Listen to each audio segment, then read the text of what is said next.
Please be seated. Veuillez vous asseoir.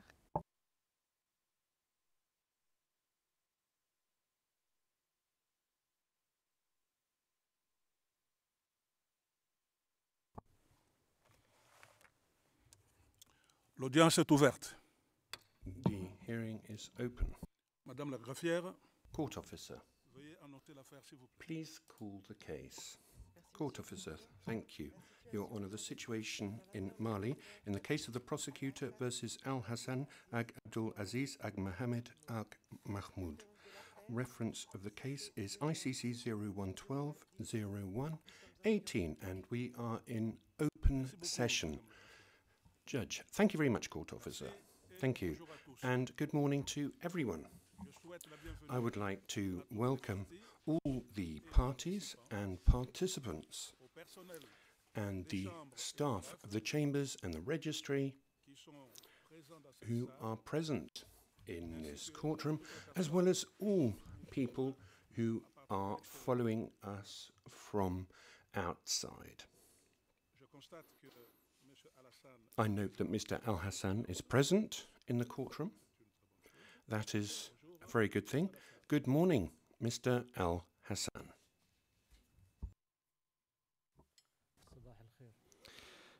Mr. Al Hassan, good morning.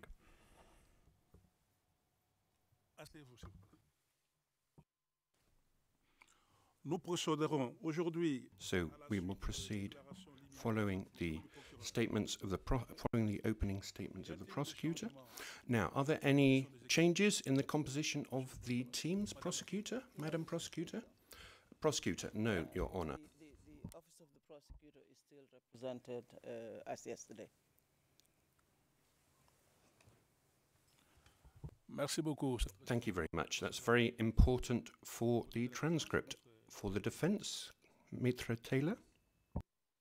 Good morning, Mr. President. Good morning, Your Honours. Good morning, Madam Prosecutor and colleagues. We do have some changes. The defence for Mr. Al Hassan is represented today by Ms. Nicoletta Montefusco, Mr. Mohammed Youssef, and also Ms. Molly Thomas and Mr. Sean Patel. Thank you and myself. Thank you very much. Merci beaucoup, Maître Taylor. Thank you very much, Ms. Taylor.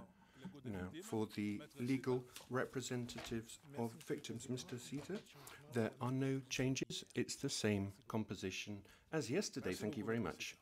Thank you very much, Maître Sita.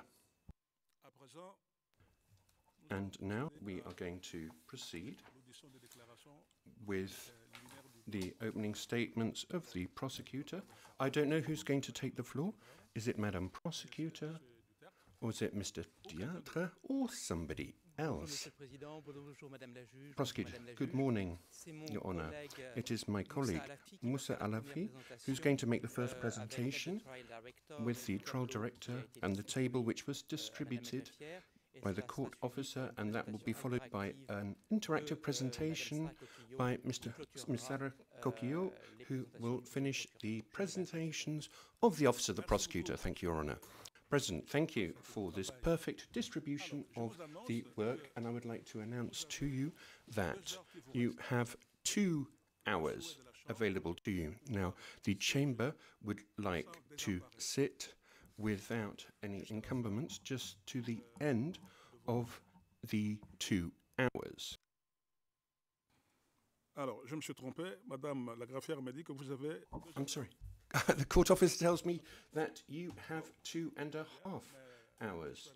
So I hope that you'll manage to do it in less time, but thank you, Prosecutor. Well, we've got 30 to 40 minutes and 50 minutes to 1 hour, so we should be able to have one large session and finish everything in one go. Presiding Judge, thank you for your cooperation. You have the floor, Prosecutor.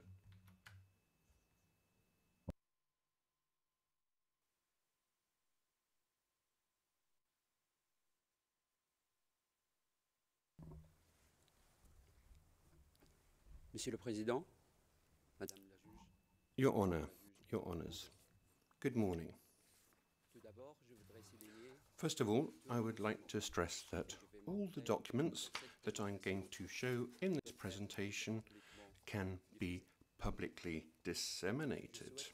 I would also like to point out that a copy of a table which is going to figure in this presentation has been distributed to Madame Court Officer.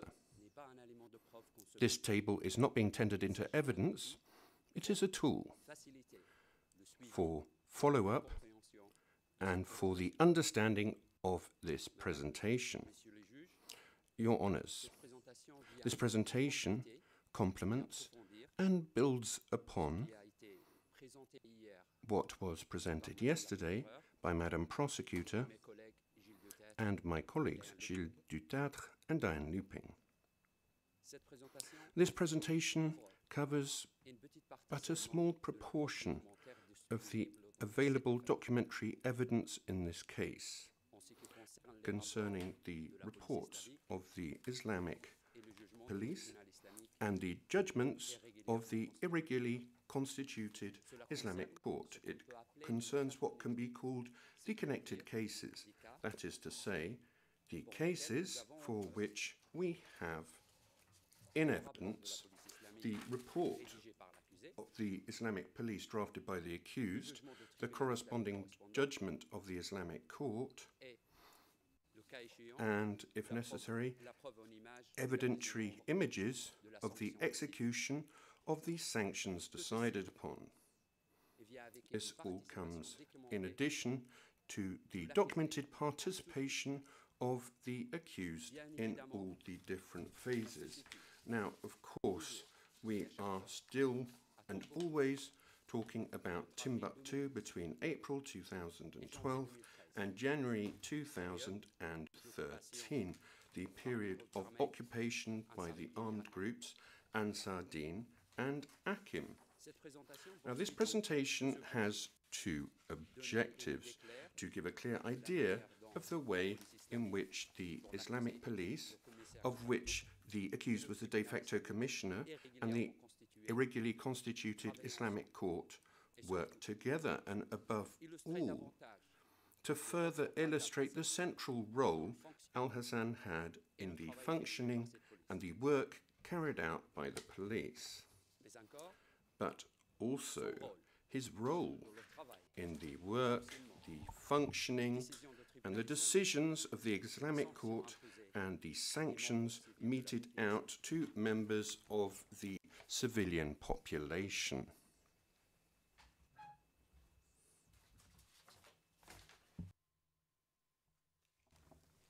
Excusez-moi un instant. Please, would you allow me a moment? Voilà. Monsieur le Président. Very well. Your Honour, Your Honours. I'm sorry, Court Officer. Thank you. Your Honour, Your Honours, this table presents essential and practical information on the subject of these connected cases.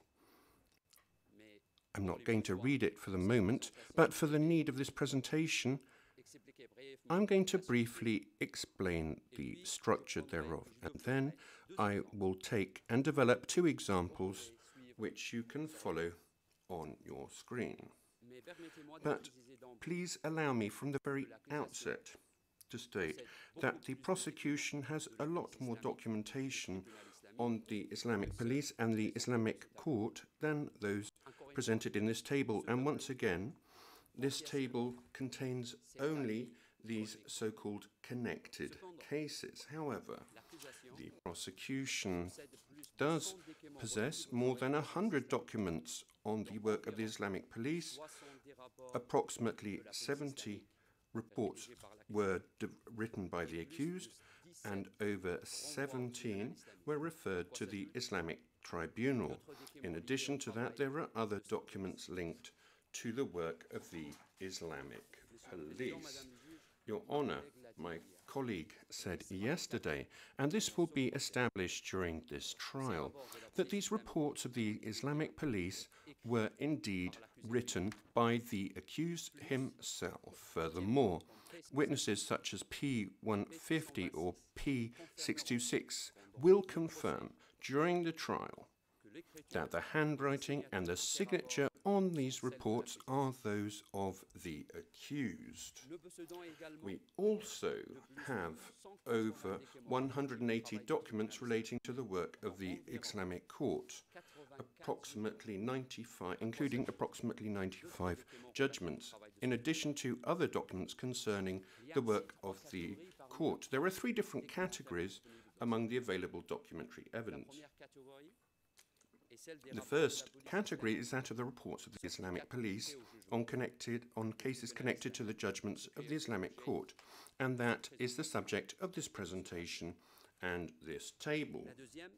The second is that of the reports of the Islamic police for which there are no judgments of the Islamic Court.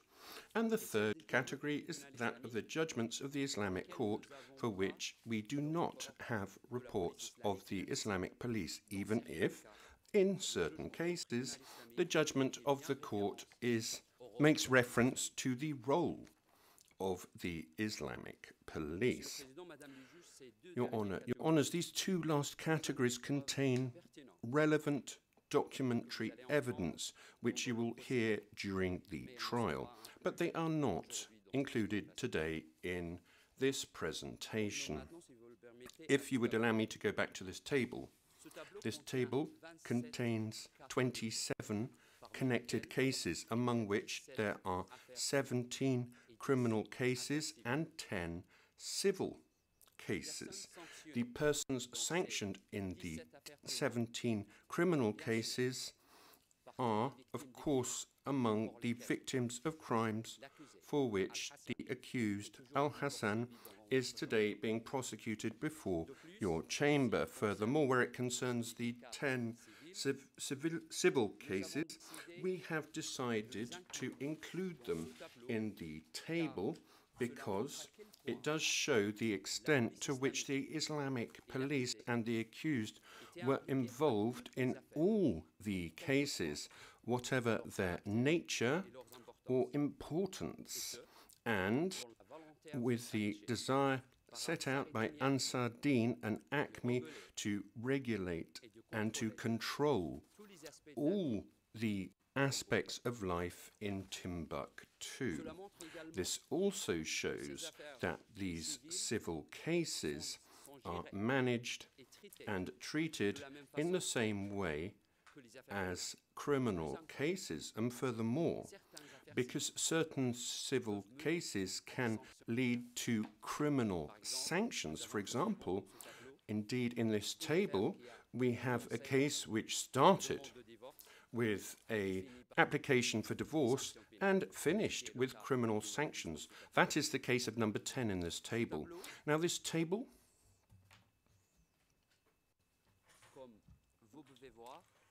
as you can see, Your Honour, contains several columns in which we have successively, from left to right, the report of the Islamic police and its translation.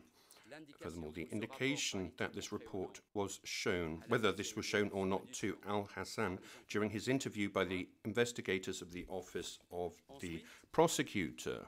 Thereafter, the opinion of a handwriting expert and the opinion of a signature expert, two experts, P657 and P620,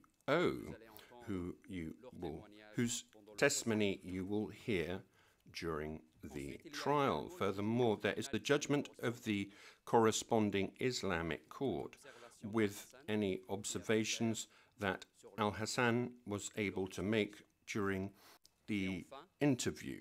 And there is also the translation of the judgment. If you would allow me now to turn to two examples of these connected cases to further illustrate our position on the central role of the accused in the repressive system that was in place during the occupation. As you can see on the screen, this is example number 22 in the table.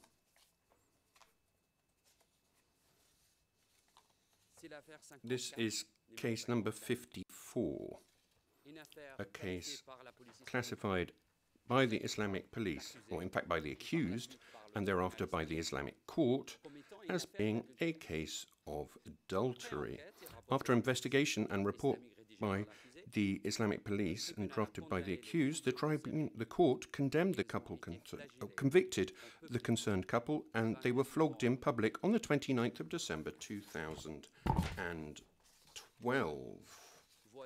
This is the investigative report of the Islamic police. On the left, you have the report in question, and the number, ERN number, is MLI OTP 00017549. On right, you have the translation thereof.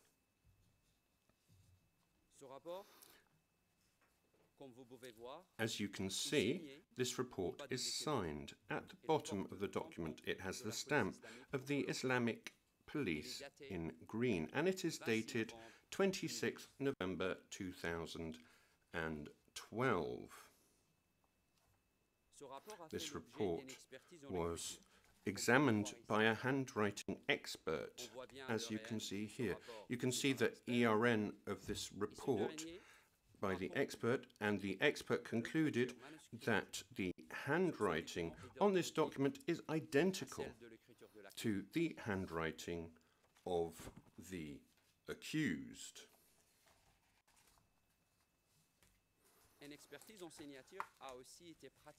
So an expert report on the signature was also made in this report, as you can see, and the ERN, you can see, the expert concluded that it can be established that the signature in question can be traced back to the accused.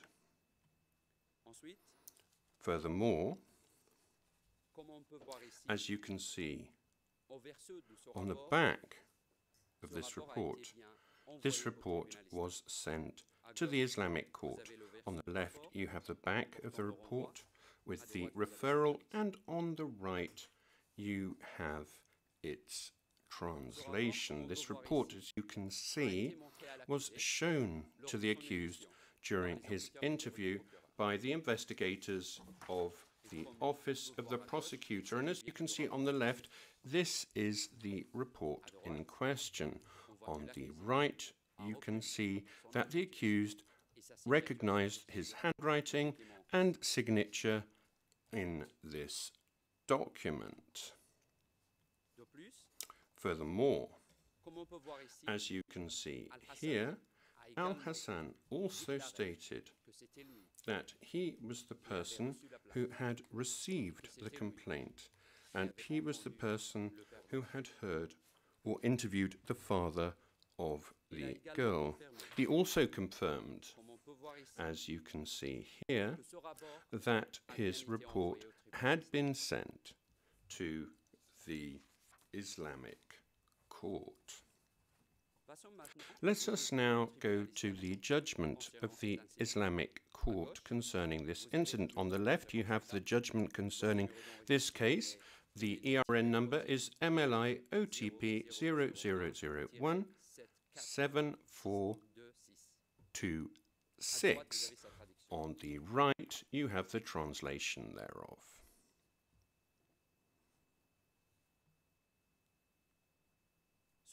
This judgment, as you can see, is signed and stamped and dated 28th of November 2012. Furthermore, the Islamic Tribunal Court decided, as you can see here, to convict the two accused of adultery, and each of them to receive 100 lashes as a main sanction, but also each of them to receive 100 additional lashes. The Islamic Tribunal decided that the man would also be banished from the town.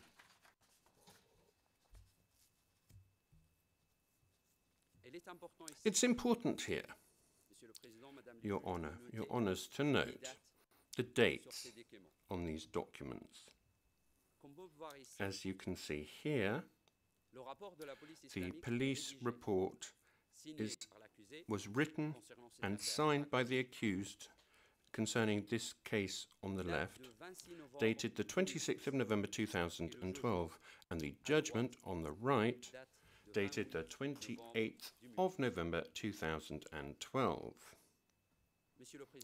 Your Honour, Your Honours, you will see during this trial, this Islamic court tried cases immediately on receipt of the police report, and it based itself essentially on that to decide on cases and possible sanctions.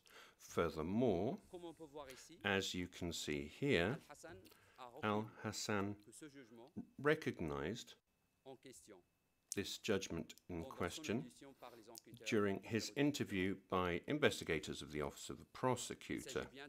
This is the judgment that I showed you, and you can see the number on the left.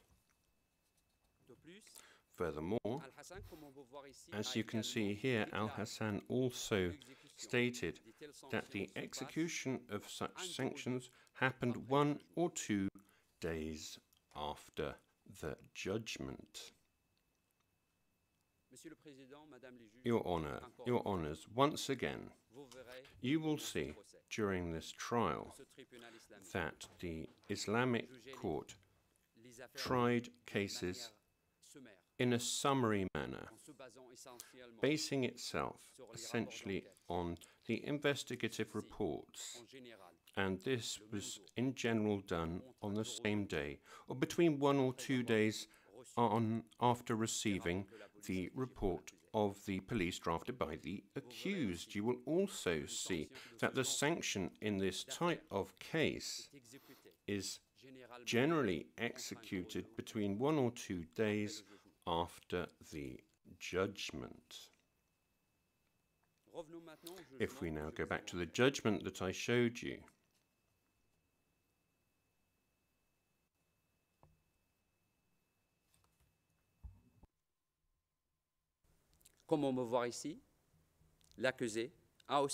as you can see here, the accused also recognized that this judgment had been executed.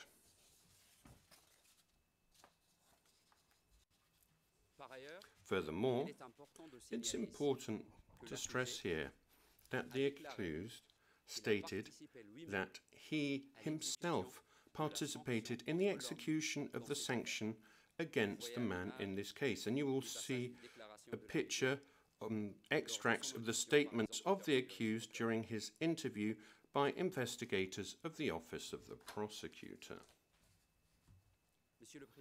Your Honour, Your Honours, the evidence will establish that it was the 29th of November 2012, and we have a document which we're not going to show for reasons of confidentiality and security, but which has the ERN number MLI OTP 00181033. Now, this document states that 6 people were flogged on the 29th of November 2012, and it makes explicit reference to the specific case that I show in this example.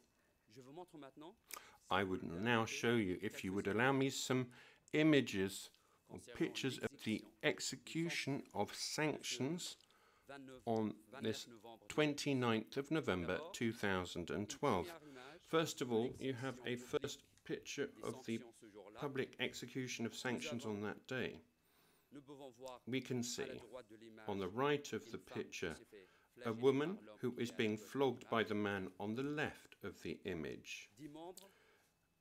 Members of the armed group present on that day are visible on this picture, and they have been identified by witnesses and also by the accused himself, in particular Abu Dar, the person on the left in the yellow circle who is dressed in black with the face covered, and Abdullah al-Bakhini the person in the middle in the green circle dressed in black. Furthermore, I will show you a second picture.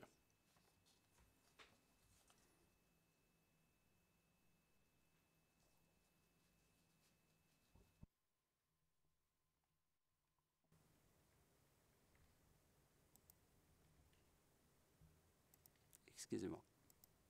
Excuse me. C'est bien la deuxième image. This is the second picture, and this is the same picture that was shown yesterday by my colleague Diane Looping.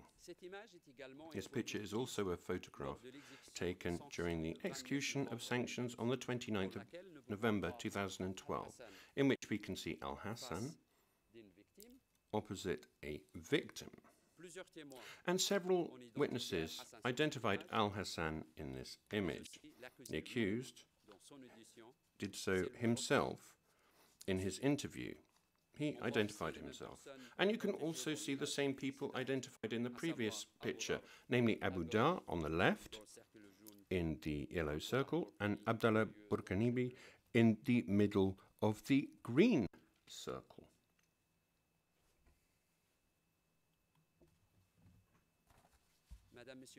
Your Honours, I finished with this example which illustrates the central role of the accused in the repressive system in place. You've seen and you will see furthermore during this trial that he intervenes at all phases.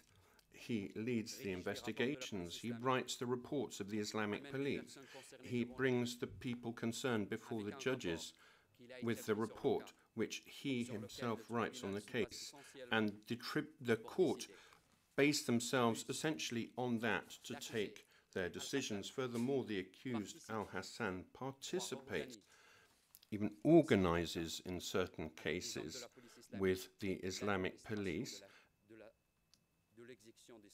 the administration of the execution of sanctions. And if you would allow me, I would now like to go to the second example.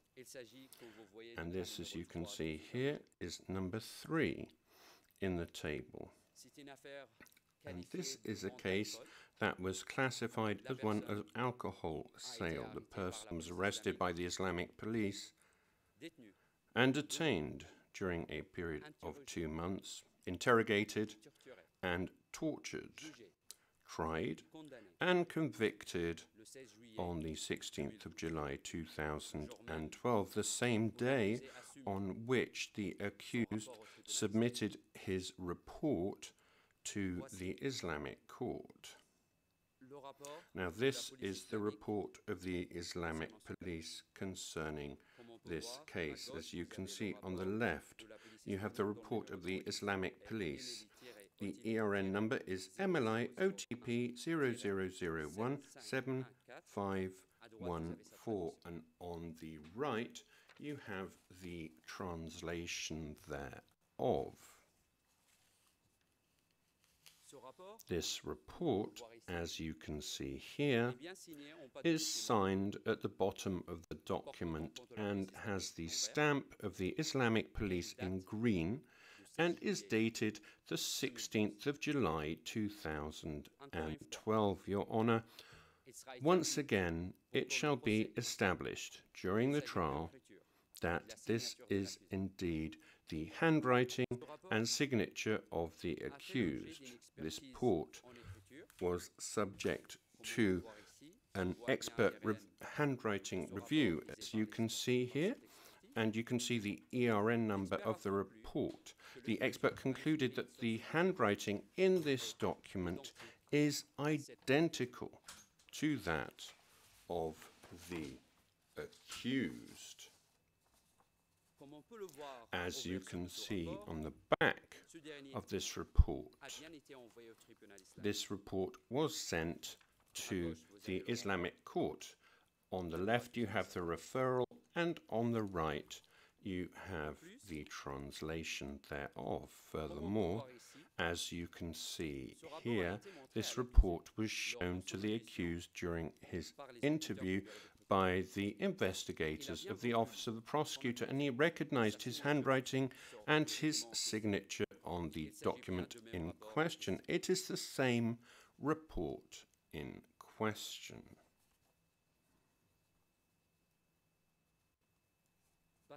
If we now go to the judgment of the irregularly constituted Islamic court, on the left you have the judgment concerning this case.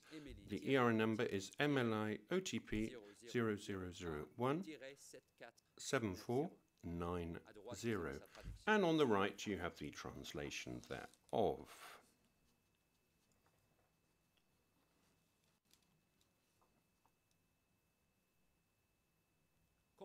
As you can see here, this judgment is signed, stamped, and dated the 16th of July 2012, and as I said, the same day that the report of the police was written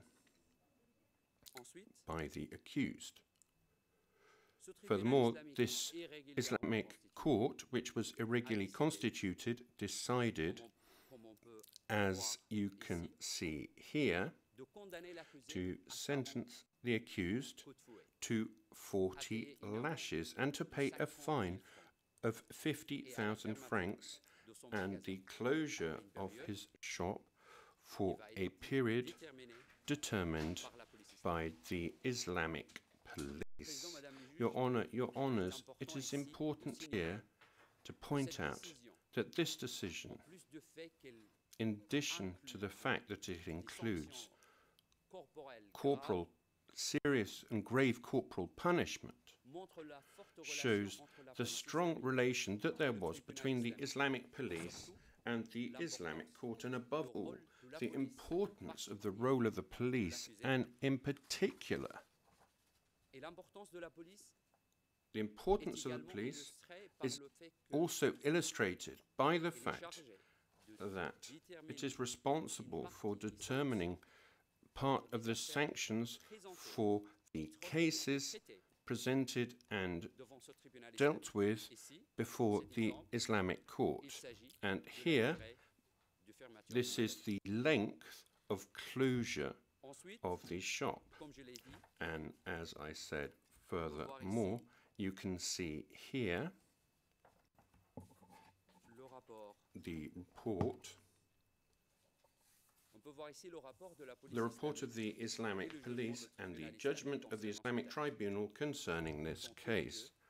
They are both dated the 16th of July 2012.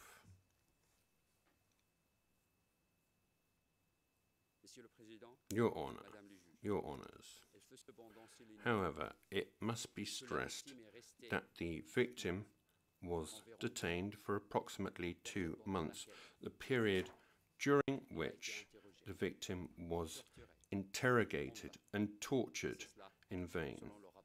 And that is according to the report drafted by the accused. Now, by way of conclusion, I will show you this document.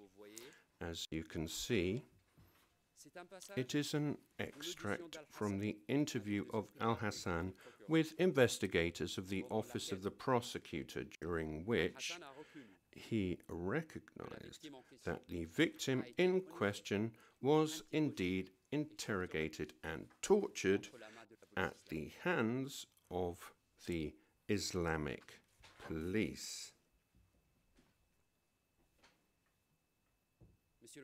Your Honour, Your Honours, I can, without any doubt, illustrate my words with many other similar examples, but I will stay with these 2 examples. You will hear more during this trial. Having said that, these 2 examples clearly show, without any doubt, the principal and central role of the accused in all phases in the treatment of the cases before the irregularly constituted court and more generally in the repressive system that was set up by these armed groups. And you will see during this trial, Your Honour, Your Honours, that this tribunal based itself principally in its decisions on the reports of the accused, its classification of the facts, its conclusions, and even on its opinions. Your Honour, Your Honours, I would like to thank you for the time you have accorded to me, and I pass the floor over to my colleague, Sarah Coquillot. President, the Chamber would like to thank you for your presentation. Prosecutor, thank you. Je vous remercie, Monsieur le Président. Thank you very much, Your Honour. I'll need your forbearance so that I can set up my computer. Presiding Judge, please go ahead.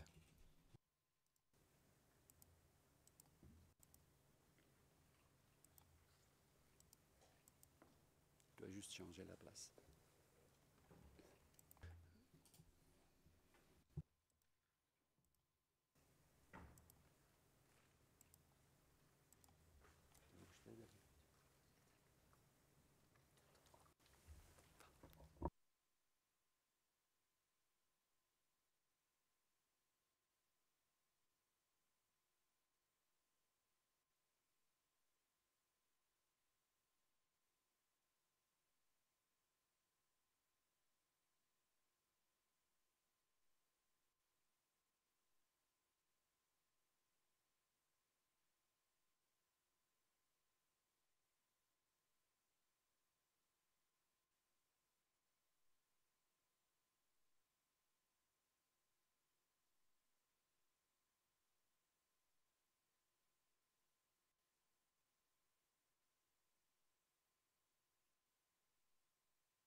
Sorry, it's a whole setup.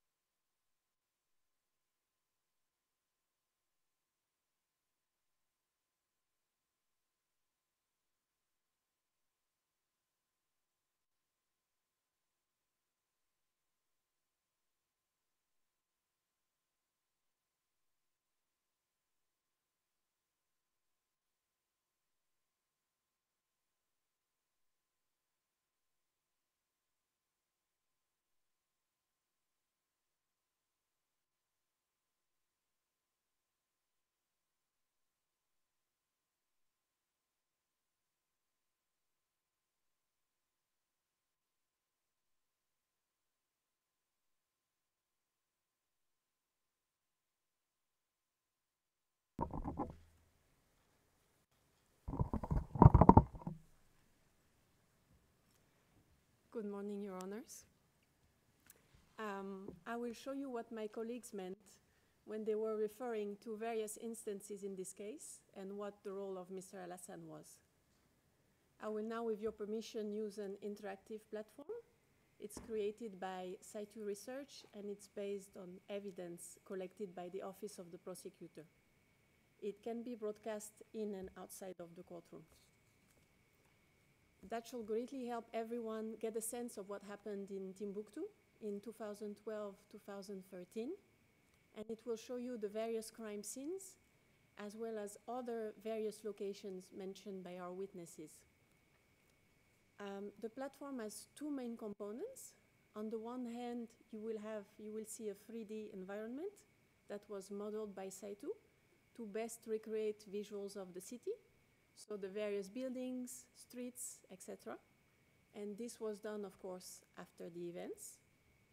And on the other hand, there is OTP-collected evidence composed of materials that date back to the temporal scope of the case, so 2012-2013, such as video footage, which were geolocated by OTP experts and inserted in the platform by Saitu.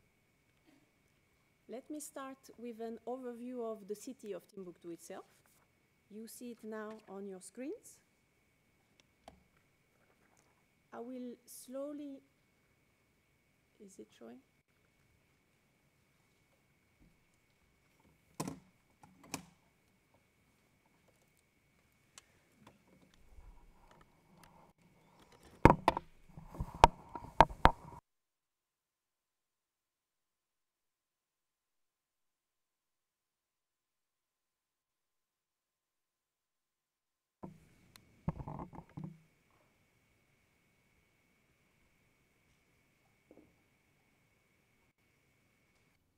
Judge Mandira, perhaps you need a technician counsel,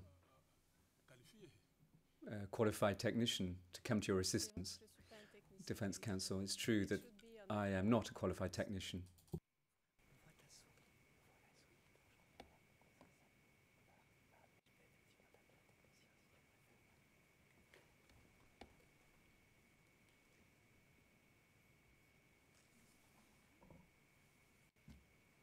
It should be on evidence 2, says counsel.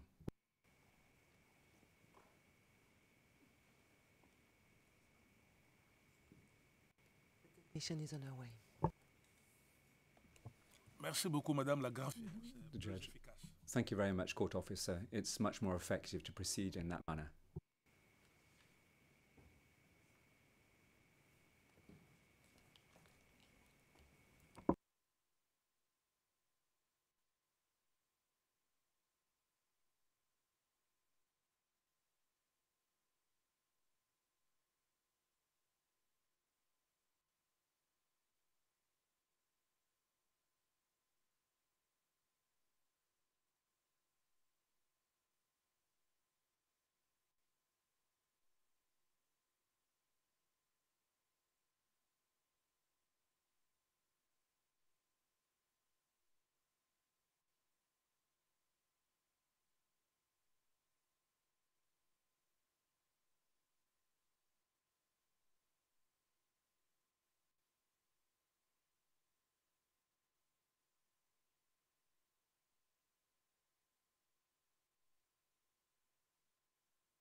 Monsieur le Président, Judge, Mr. Dutech, Your Honours, to not, perhaps we could move to an adjournment to iron out this technical hiccup and to possibly not to overextend on your patience. I do apologise, but perhaps this would be a way forward. Presiding Judge, this is exactly the substance of what the court officer was saying to me. So we will now have a brief pause. 10 minutes, would that suffice?